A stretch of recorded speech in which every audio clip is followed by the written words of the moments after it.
The main ingredients of sensitivity training are self-criticism and self-confession of personal feelings and behavior. Group criticism is aimed at changing individual behavioral patterns. In other words, moral concepts. Or, in the words of the National Training Laboratories and the National Education Association, it is called thought reform, or brainwashing. Feelings are stressed almost exclusively, and reason and logic are ignored for sexual, emotional, and animalistic type responses. Sensitivity training strives to create a gut emotion over mind. To do this, the psychodrama is sometimes used so the participants can act out their roles of parent, hummingbird, cat, or whatever the group might wish him or her to be. To further heighten the anti-intellectual emotion over mind response, self-awareness is used. Feeling therapy, nude therapy, marathon therapy, nude bathing, and other group remedies are prescribed as a cure for all of society's ills.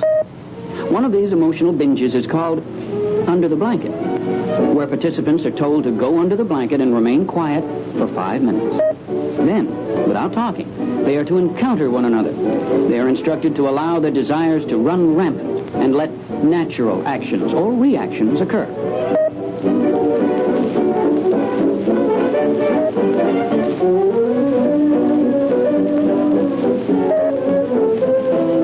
History has recorded that there have been two kinds of people in this world, the good guys and the bad guys, just as anyone who's ever seen a grade B Hollywood movie knows. The bad guys are always looking for ways to destroy the good guys. Throughout history, they have hatched rotten plots to carry out their devious means. Whether it involves spiking someone's drink or taking advantage of the handicapped, the bad guys don't care whose toes they step on in their selfish quest for power.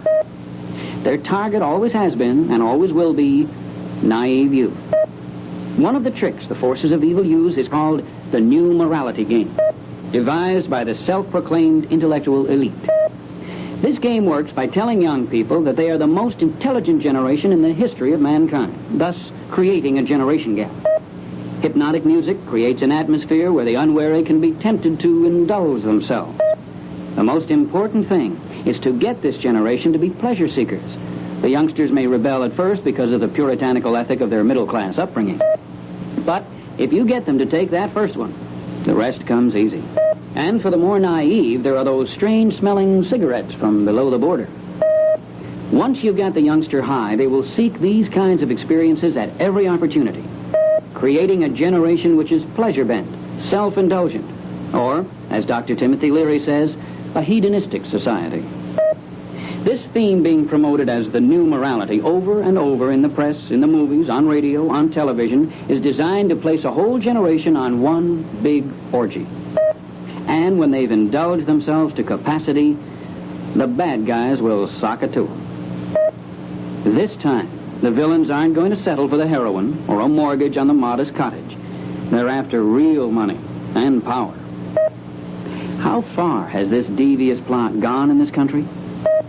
One wonders at some of the things going on around us. The increase of the use of narcotics in this country has alarmed many people. Sexual promiscuity, with a corresponding rise of venereal diseases, has been a cause for grave concern. And you can understand why when you see this baby born with syphilis. Racial tension has caused alarm.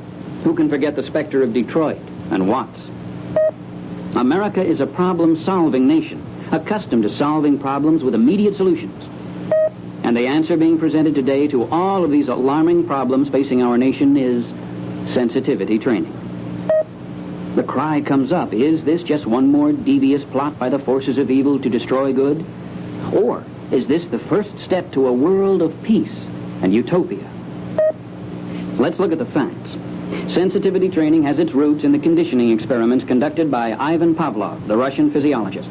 Pavlov's famous experiments demonstrated how dogs were conditioned to salivate when a light was flashed on. What is less known is that Pavlov conducted the same kind of experiments with human beings, showing that human behavior could also be conditioned. The Russian communists found an immediate political use for this new scientific knowledge. They used Pavlov's conditioning principles as a means to control the mass. Through Bolshevik self-criticism, we will enforce the dictatorship of the proletariat, was the cry of the Communist Party. Americans learned just how well this communist technique worked during the Korean War. Never in the history of the United States military service has there been such a breakdown among captured prisoners. Major William E. Mayer, a medical doctor and psychiatrist for the Army who was responsible for interviewing Korean prisoners upon their return, states, "The Chinese couldn't have cared less what you talked about, really. It was the function of talking, because very rapidly other soldiers began to stop smiling and start listening. Very rapidly the soldier who was talking got the feeling that he had gone too far. He had exposed himself too much. So, when 10 men would walk out of a self-criticism group, they would walk out in 10 separate directions, divided like sticks in the Old Testament that you can break so easily when they are apart, but are so strong if they are together." After these well minds were made sick, the Red Chinese were able to have as few as 6 men guard 600 American prisoners. For the first time, the U.S. fighting man did not try to escape his captor, and 30%, rather than face this bewildering experience, simply rolled over and died. If the Germans had used the same principle during World War II, there would be no such program as Hogan's Heroes on television. The loyalty and cooperation, the will to win that makes up the plot of the Saturday night television show was completely destroyed in Korea by the Red Chinese version of sensitivity training. The few Hogan's Heroes of Korea, those fighting men who had strong religious or moral convictions, were called hopeless reactionaries by the Chinese and were separated from the others and placed under heavy guard. Sensitivity training goes by many different names: group dynamics, youth counseling, social engineering, encounter, self-evaluation, human potential workshops, human relations lab, the games people play, group analysis, T-group training, attack-in, interpersonal relations, management development, all are names for sensitivity training or brainwashing. Sensitivity training should never be confused with group therapy, which utilizes the strength of group interaction to help the individual rise above his problems. A good example of this beneficial therapy is the success of Alcoholics Anonymous. Ideally, this form of group therapy strengthens the individual and reinforces the convictions he already holds. This is why group therapy was popular in business and industry for leadership training, although this type of therapy is rapidly declining. Sensitivity training, or brainwashing, however, uses the group to criticize the individual's convictions and undermines them, if possible. In such a manner, it is possible through sensitivity training to subvert respect for parental authority, loyalty to country, religious and moral convictions, and the worth of the individual in making his own decisions. The present home base for sensitivity training in this country is the Esalen Institute in Big Sur, California, where group confession, self-awareness, touching, crawling in piles, nude marathons, shoulder dances, and other such programs are advocated as the answer to all of society's ills. Esalen would tax the imagination of even the most creative Hollywood writer. The intrigue involved with the strange mixture of government financing and Ford Foundation financing, to mention two, and the related endeavors with publishers of pornography, radical leftist groups, the Peace Corps, elementary and high schools, colleges, churches, and the Sexual Freedom League would amount to an endless supply of plots devious enough for Alfred Hitchcock.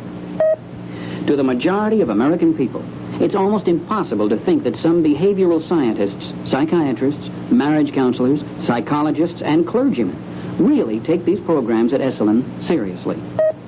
But, as the old cliche goes, there is a method to their madness.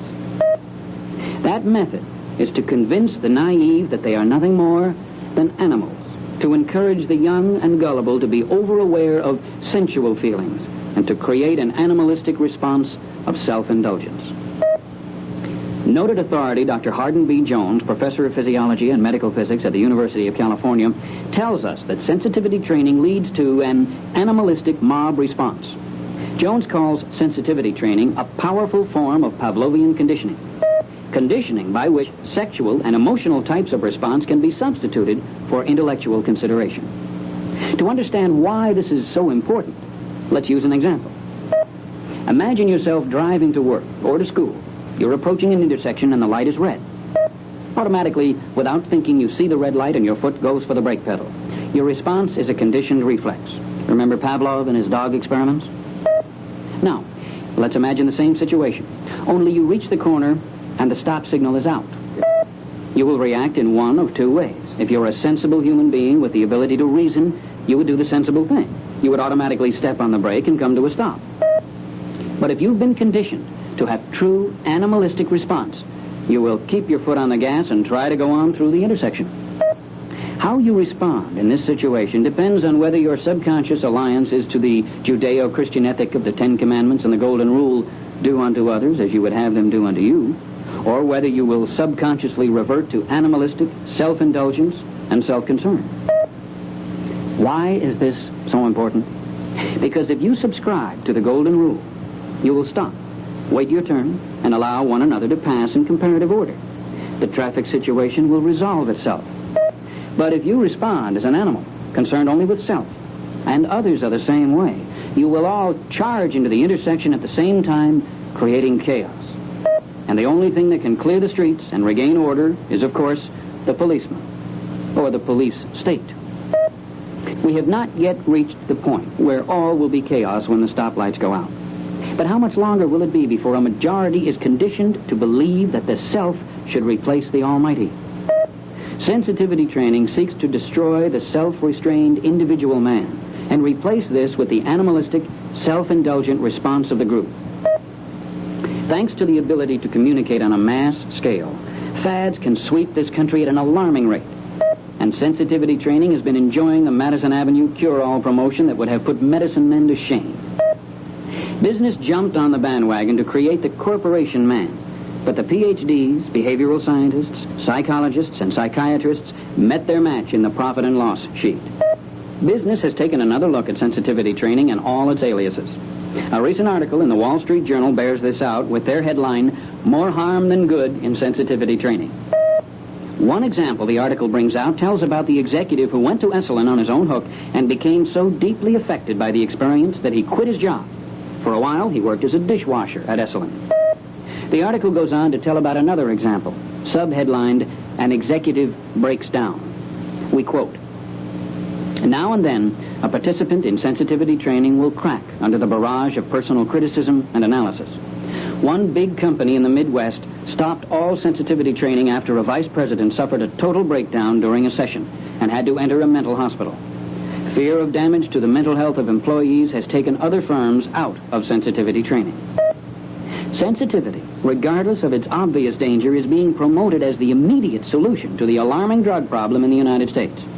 Let's look at just one exaggerated example of how sensitivity training is being pushed. The March 21st, 1969 issue of Life magazine is a classic example of slanted reporting, designed to promote sensitivity training to Life's more than 36.5 million readers. In this issue, the highlight article was about the drug problem in Fort Bragg, California. A glowing report of Fort Bragg's sensitivity training and group confession is presented as the solution to the drug abuse problem. The article tells how 2 ex-drug users are given free run of Fort Bragg to establish a place called Awareness House. In unsupervised sensitivity sessions at Awareness House, young people who participate are told never to divulge what goes on. Only Life magazine is invited to view the proceedings. The Life article claims that 75% of the students at Fort Bragg High School were drug users. But the Awareness House staff itself admits that only 14% ever came to Awareness House, and they can't substantiate that even one of them has been completely cured. Thus, Life touts as a cure for all drug abuse everywhere a program which was tested only 6 months, a program which failed to reach 61% of the students who supposedly needed it. Life described Fort Bragg as a hard-drinking, dowdy, isolated community which hasn't changed since the 1800s. Suddenly, Life states, unbeknownst to parents or law enforcement agencies, that Fort Bragg was in the midst of an epidemic drug problem. Fort Bragg must have known something about the drug problem because Mendocino, a hippie haven of the Haight-Ashbury-Berkeley caliber, is only 10 miles away. But Life tells how only one of all 5,000 inhabitants of Fort Bragg was made aware of the problem, and by the drug users themselves. That one person was a newcomer, an ex-newspaper man turned high school counselor by the name of Bryce Brooks. Brooks called in the 2 ex-drug addicts to start Awareness House, and the program was barely underway before someone called in Life magazine. Bryce Brooks has left his position at the Fort Bragg High School to direct a program financed by Robert Finch's Department of Health, Education, and Welfare. He will start programs similar to Awareness House throughout Northern California, subjecting more naive children to sensitivity training, conducted by those who have been considered from time immemorial the lowest outcast of society, the drug addict. All this, of course, is financed by you, the taxpayer. Could it be we've been had? Life magazine is a national institution, and Life's articles are accepted as true and factual. This means that Life can literally form the opinions of millions of Americans. But what the average American must realize is that Life magazine is controlled by a handful of editors. A rather scary thought when you consider how many people this handful can influence. As an example of how the news media and the press create opinion, George Leonard, a senior editor of Look magazine, has stated, "Sensitivity training is the only thing that can save the world." When one considers the fact that Mr. Leonard also is vice president of Esalen Institute, it becomes obvious how one man's biased opinion can influence millions. Hopefully, the general public and advertisers in these publications will take a penetrating look at the forces behind the editorial pages. The tremendous drop in revenue in advertising to these publications hopefully indicates the advertisers are becoming aware of this philosophy. It doesn't take a psychologist, sociologist, or educator to understand the part pornography plays in social ills plaguing the United States. Where is the courageous reporter to expose the unsolicited pornography going through the mails every day to teenagers? We are amazed to see the overwhelming increase of pornography through the mails, through music, and even advertising, where it would seem that on Madison Avenue, Fannie Hill has replaced Betty Furness. For an education in sodomy, incest, homosexuality, bestiality, masochism, pick up your newspaper and look at the films which are being shown at your neighborhood theaters. All of this is overlooked by the mass media as a contributing factor to the rise of promiscuity and the corresponding increase in venereal diseases. Instead, parents are portrayed as not having exercised their responsibility by teaching sex to their children. So now it becomes necessary for the government schools to provide sex education, which is based on the principles of sensitivity training, as the answer to this problem. Family life education encourages youngsters to write or talk about family experiences and discuss things which can only be classified as personal. To show how dangerous group confession can be and how it draws one into oneself, imagine yourself a teenage girl in a class on family life education which is confessing teenage sex habits. Wanting to be part of the discussion, she confesses how she becomes sexually stimulated by being kissed and petted in a particular way. Can you imagine what she can expect from boys on future dates? Psychologists emphatically warn of the dangers of a lay person conducting such group encounters. Parents in Evanston, Illinois, bear this out with their description of the results of sensitivity. One mother said her daughter became hysterical. Others said their teenagers were unable to sleep. One boy reported that after an evening stint of blanket crawling and bread passing, he found himself on a street several blocks from his house at 3 a.m. with no recollection of even getting out of bed. Perhaps you can understand now why prominent psychologists like Dr. Everett L. Shostrom warn, never participate in a group encounter with close associates. Never participate in a group that lacks formal connection with a professional on whom you can check, he says. Both these warnings went unheeded during sensitivity training sessions financed by the federal government for 36 Darien, Connecticut teachers. Leaders of the motel-housed sessions encouraged and, yes, even demanded that the participants kiss, fondle, and stroke one another. And, of course, the trainers joined in, too. Absolutely no ground rules were established. Why were the sensitivity training sessions held? These 36 teachers were being prepared to teach sex education in the Darien schools. Perhaps you're thinking that we'll just never allow sensitivity training in our school. Are you sure that the masters of deception haven't sneaked it in already? A chat with your youngsters might prove enlightening. Any case of group confession or encouragement to discuss family problems, and you've had the course. You may become further enlightened by turning the subject to race relations. The same forces that have given parents the guilt complex necessary to accept sex education in the schools have been at work convincing young people that their parents are bigots. It has been almost impossible to pick up a magazine for the past several years without a race theme. Articles tell and retell about the alleged white middle-class discrimination against all minority groups, especially the Negro.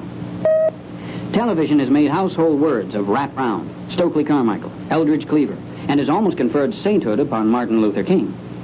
The preponderance of these articles has created such a massive guilt complex that naturally the only answer to this dilemma is sensitivity training. Berkeley, California was the first community to feel the pangs of a collective guilt complex created by the news media.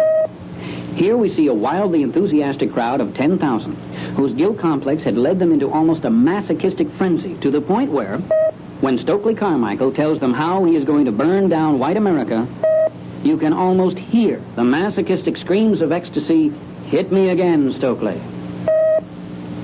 Naturally, such a progressive community as Berkeley, with its overwhelming social conscience, would be the first to instigate cross-town busing to ensure racial balance. Supposedly, to avoid racial prejudice on the part of the Berkeley teachers, sensitivity training has become mandatory for all teachers, administrators, and classified employees of the Berkeley schools. They have to submit to sensitivity training or lose their jobs. Just think, with mandatory sensitivity training, maybe the whole country could be as progressive and beautiful as Berkeley. Is this really the only thing that can save the world, as expressed by George Leonard, the senior editor of Look magazine? At this point, it should be made perfectly clear that only in a free society, such as the United States of America, can people sit around in the nude, confess their misgivings, and fondle one another if this is their desire.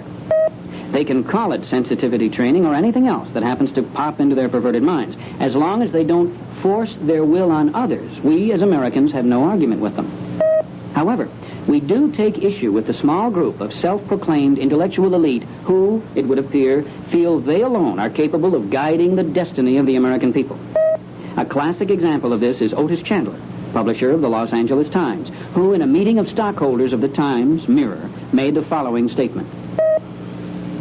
A mass newspaper like the Los Angeles Times must remember that the preponderance of its subscribers have a basic interest in preserving the status quo, or they think they have.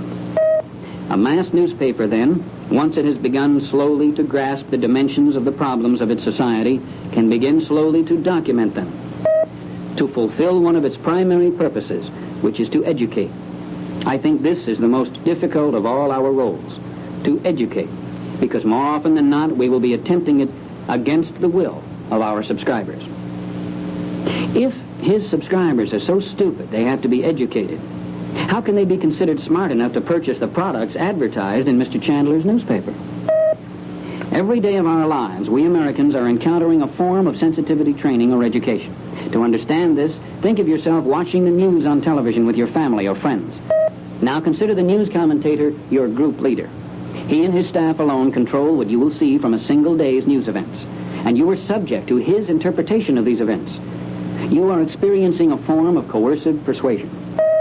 If you reject the commentator's interpretation because of preconceived values, logic, or moral beliefs, you become subject to group criticism, and either you conform or you are branded an extremist. This thought control is the basis for the elusive middle-of-the-road philosophy, which means I'll accept anything that makes me safe from criticism. Television, with the ability to control the country's thoughts, can evoke an emotional response at will on any subject it wishes just by interpretation. How often have you seen a news event followed by a collective cry all over the country, "There ought to be a law"? And that's just what the government has done. Passed laws, and laws, and laws, and laws. What's happening is really very simple. In essence, it's the theory of the collectivist philosopher Hegel. Thesis, antithesis, to create synthesis. What does this mean to the average American? It means action and reaction to result in loss of liberty. For example, let's take a civil rights demonstration. The demonstration is the action or thesis.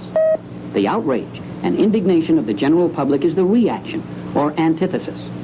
When the public demands, "Why isn't something done?" the laws that are passed by the federal government are the synthesis or the result of the action-reaction, which can result in the greater loss of liberty.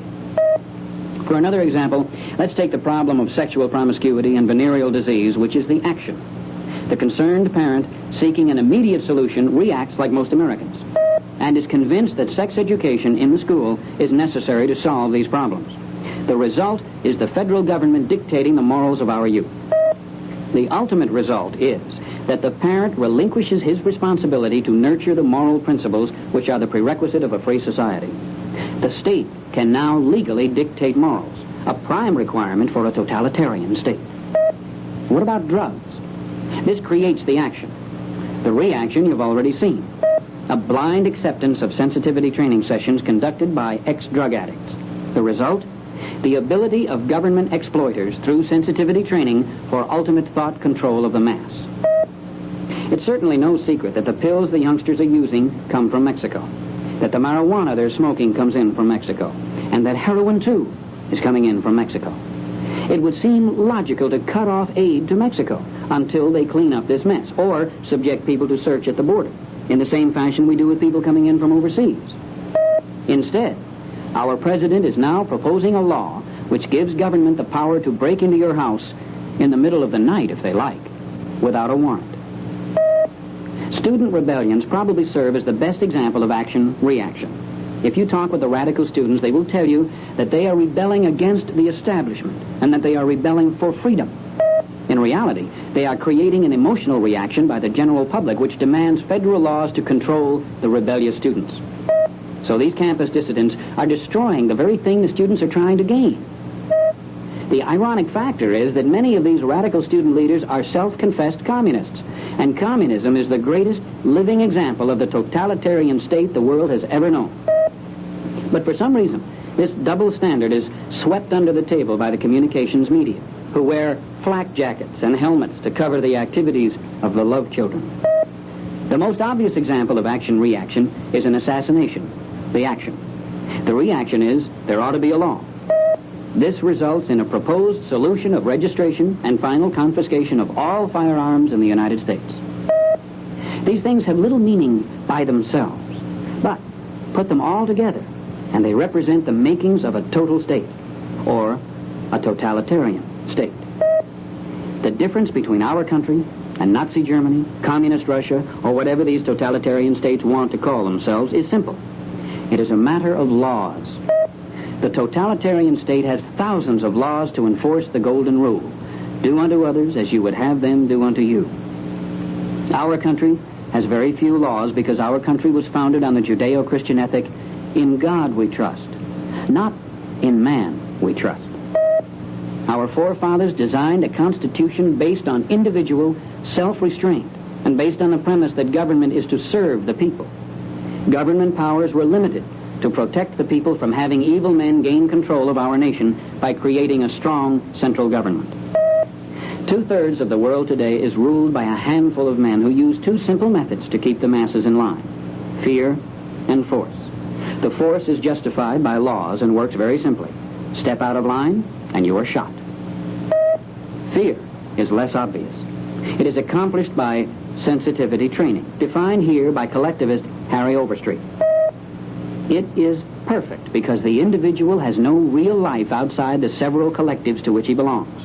And within any one of these, he can at any time, without warning, have his future put in jeopardy by having some fellow member accuse him of some deviation from the approved norm of behavior. What is at issue now is not the offense itself, but rather the manner of his response to group criticism. He is on the spot, alone. Thus, there is set going one of the strangest and most potentially destructive rituals ever devised. The lesson we as Americans must learn from the rise to power of these dictators is that it was the conspiring of the rich and the intellectual elite that brought the dictator to power, not the people. In the name of the people, in the name of the common good, they justify their wars, atrocities, deception, and cunning.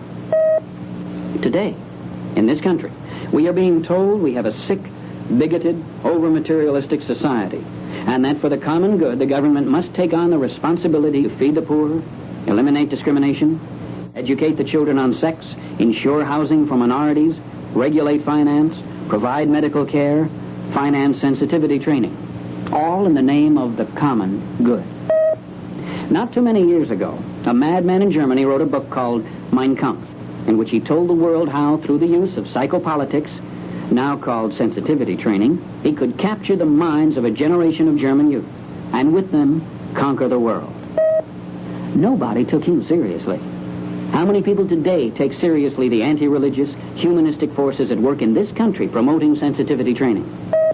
It took Hitler's youth informing on their parents to shock the world into realizing how successful were the ideas of this madman. But then it was too late.